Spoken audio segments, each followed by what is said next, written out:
Hi, welcome back to Serger Tip Clips. Today we're going to look at foot number C24, the Shirring Foot. And if you're already thinking, well, gee, I already have C18, I don't really need another gathering foot, stay tuned for the whole tip clip because C24 has a secret superpower that has nothing to do with gathering fabrics. And you're going to see why it is a must-have in your accessory foot arsenal for all sorts of projects, even if there's not one bit of gathering in them. And I'll explain why it's so great for doing what it does. Let's take a close-up look and compare the standard foot C11 to the shearing foot C24 for the Bernina L890. Both feet can be used in overlock as well as cover chain stitch mode, and you see the 5 indicator ridges on each toe telling you that. They're both metal and they're both the same length. But on C11 on the left side, you see this button. It's not present on the shearing foot. So what does this do? It doesn't look like much of anything, but it does have a very interesting purpose. When you snap the standard foot onto your serger, the spring that is attached to the ankle of the L890 rests on top of this button. And what it does is it allows the toe of the foot to lift just a tiny bit and allow the foot to travel over uneven thicknesses on your fabric, like if you're going over a seam.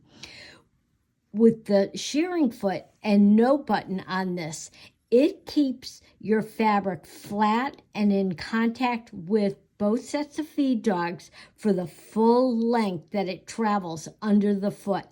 And that adds tremendous stability for difficult to handle fabrics or very lightweight fabrics that can be kind of shifty. Things like tricot, chiffons, maybe silk organzas, that type of fabric that can really benefit by staying in total contact from beginning to end of the foot with that front and back set of feed dogs. I'm set up for a 4-thread overlock. Stitch length is on the longest, 4.5. Differential feed is the highest, 2.0. And right now I am going to leave all of my tensions on the default settings of 4.0. My stitch width dial is on 6, and that gives me a 1/4 inch seam, which works well if I wanted to insert this into another seam. And I'll probably just trim off maybe about a scant 1/8 of an inch on my fabric, holding it very lightly and guiding it.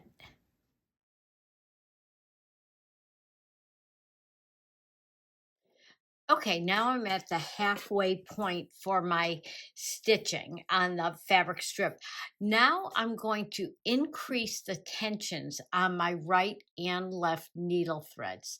So we're going to go from 4, and let's put these up to, let's go up to about maybe 8. Let's really crank it up and see what happens. And if you want a little more information about how needle tension affects gathering, check out that tip clip. We'll put a link below for it. I'm going right to 8 on this, and this is the halfway point, and then we'll take a look at this on the table and see how different it looks with that higher tension.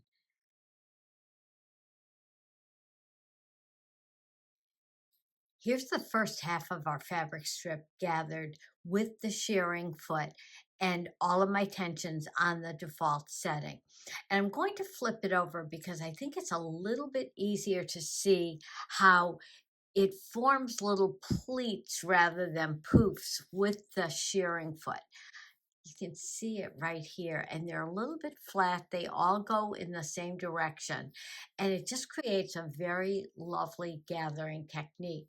Now, lots of gathering on this, looks fantastic, but if you want to really crank it up, here is using, again, the shearing foot, number 24, but with my needle tensions cranked up to 8, and you can see how tight those gathers are on this side versus this, which is a little bit softer gather. So whichever one you want, and you can go somewhere in between by just adjusting those needle tensions a little bit lower.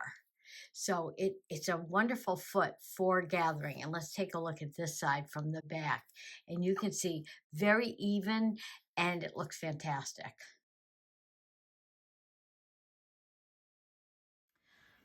I've cut 2 pieces of silk organza. This is a very light pink, and you can see how transparent and sheer it is. Also, how slippery it is.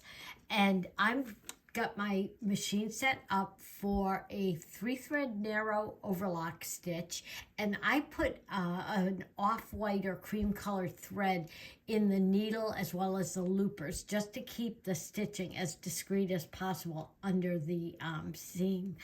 Also, I have my stitch width dial on 6, and I put my MTC dial on -1. Most of the time you see me using it in the plus direction, simply because I want to widen out the stitch for flat locking.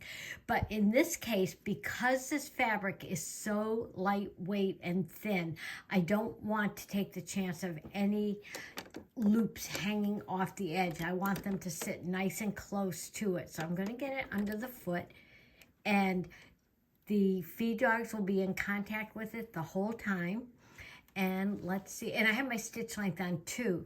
Now, one other tip is, if you are still having trouble managing your fabric, even if it's a little more slippery than this, you can always drop your differential feed slightly below 1. You don't want to stretch the fabric, but by slowing down those front feed dogs, that also helps you keep good control of the fabric as it's being stitched. So let's take a look and see. It traveled perfectly. The stitch is great. You can see the loops are hugging the edge of the fabric just the way we want it to. And this is a perfect looking seam. So that is the magic of C24 The Shirring Foot. Thanks for joining me today. Leave your comments and questions below. I'll get back to you quickly with an answer. And if you find my Serger tip clips helpful, please like and subscribe to my channel. Happy sewing and serging.